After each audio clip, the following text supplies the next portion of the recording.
Dia 3. O que dirige sua vida? A vida de todo indivíduo é direcionada por algo. A maioria dos dicionários define o verbo dirigir como guiar, controlar, direcionar. Se você está dirigindo um carro, batendo um prego ou chutando uma bola, estará naquele momento guiando, controlando e direcionando. Que força motriz dirige sua vida?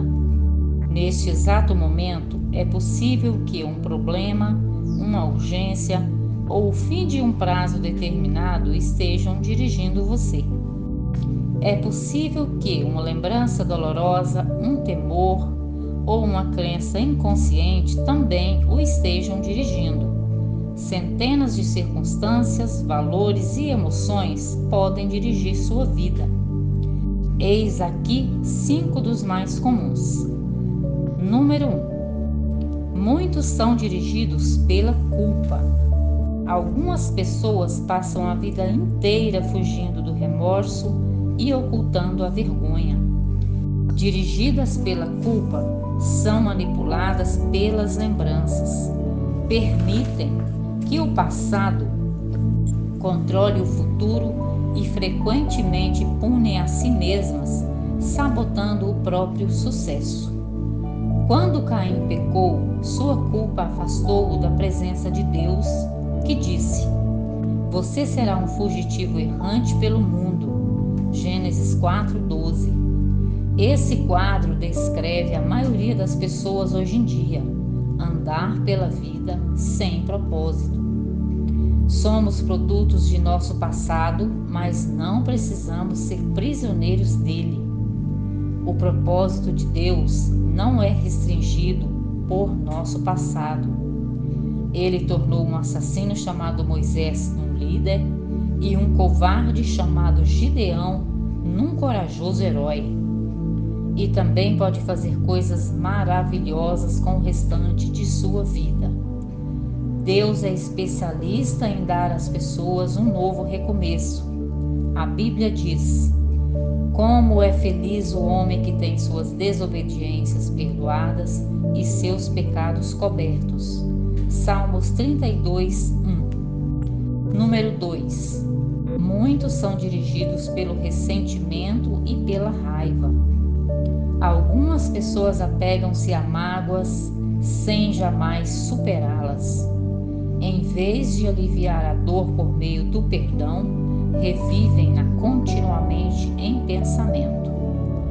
Quando dirigidas pelo ressentimento, calam-se e interiorizam a raiva, enquanto outras se irritam e agridem outros. Ambas as reações são nocivas e inúteis. O ressentimento sempre machuca mais o ofendido que a pessoa que o ofendeu. Enquanto o ofensor provavelmente já esqueceu o insulto e seguiu em frente, você continua angustiado em sua dor, perpetuando o que aconteceu. Ouça: aqueles que o magoaram no passado não poderão continuar a feri-lo, a menos que você se agarre à dor por meio do ressentimento. O que passou, passou. Nada pode mudar o passado. Você apenas se machuca com a amargura. Para seu próprio bem, aprenda com o passado e o mande para bem longe. A Bíblia diz: "Ficar desgostoso e amargurado é loucura, é falta de juízo que leva à morte." Jó 5:2. Número 3. Muitos são dirigidos pelo medo. Seus temores provavelmente resultam de experiências traumáticas e de expectativas fantasiosas, do crescimento no lar extremamente severo ou mesmo de predisposição genética. Independentemente do que tenha causado tal situação, pessoas dirigidas pelo medo, com frequência, perdem grandes oportunidades por terem medo de correr riscos. Em vez disso, comportam-se de maneira cautelosa, evitando arriscar-se e tentando manter o status quo. O medo é o encarceramento voluntário que o impedirá de se tornar no que Deus pretende deve agir contra isso com as armas da fé e do amor. A Bíblia diz: no amor não há espaço para o mundo. O amor amadurecido expulsa o medo, considerando que o medo causa uma vida vacilante e cheia de temores. Medo da morte, medo do julgamento. Podemos dizer que quem tem medo não está completamente aperfeiçoado no amor. 1 João 4,18. Número 4. Muitos são dirigidos pelo materialismo. O desejo de adquirir é o único objetivo na vida de algumas pessoas. O impulso de sempre querer mais se baseia na concepção equivocada de que possuir mais me tornará mais feliz, mais importante e mais protegido. Contudo, são 3 expectativas falsas. Os bens materiais trazem felicidade apenas temporária. A situação de constante tranquilidade acaba gerando o tédio e então passamos a desejar novidades, coisas maiores e melhores.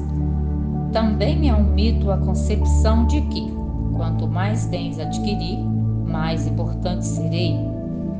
Autoestima e riquezas materiais não são sinônimos. Nosso valor não é determinado por nossas posses, e Deus deixa claro que as coisas mais valiosas da vida não são os bens materiais. O mito mais comum a respeito do dinheiro é o de que, quanto mais dinheiro se tem, mais protegido se está. Isso não é verdade. Riquezas podem ser perdidas num piscar de olhos por uma quantidade considerável de fatores que fogem do nosso controle. A verdadeira segurança só pode ser encontrada naquilo que jamais poderá ser tomado de você: seu relacionamento com Deus. Número 5. Muitos são dirigidos pela necessidade de aprovação. Algumas pessoas permitem que expectativas alheias de pais, cônjuge, filhos, professores ou amigos controlem sua vida. Muitos adultos ainda tentam ganhar a aprovação de pais que nunca estão satisfeitos. Outros são dirigidos pela pressão social do grupo a que pertencem, sempre preocupados com o que outros podem pensar.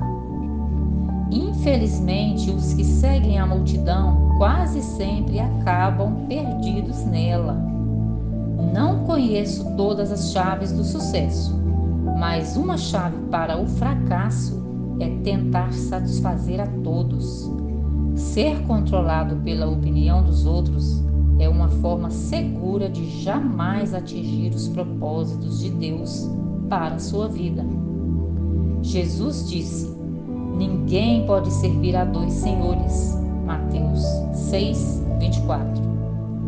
Outras influências ainda podem dirigir sua vida, mas todas levam ao mesmo impasse: potencial não aproveitado, estresse desnecessário e uma vida não realizada.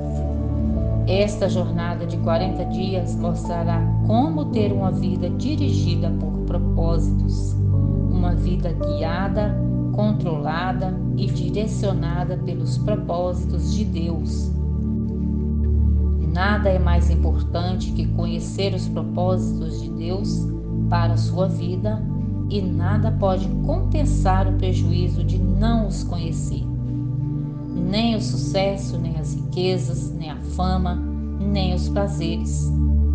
Sem um propósito, a vida não passa de um movimento sem sentido, uma atividade sem direção ou uma série de acontecimentos sem motivo. Sem um propósito, a vida é banal, mesquinha e inútil.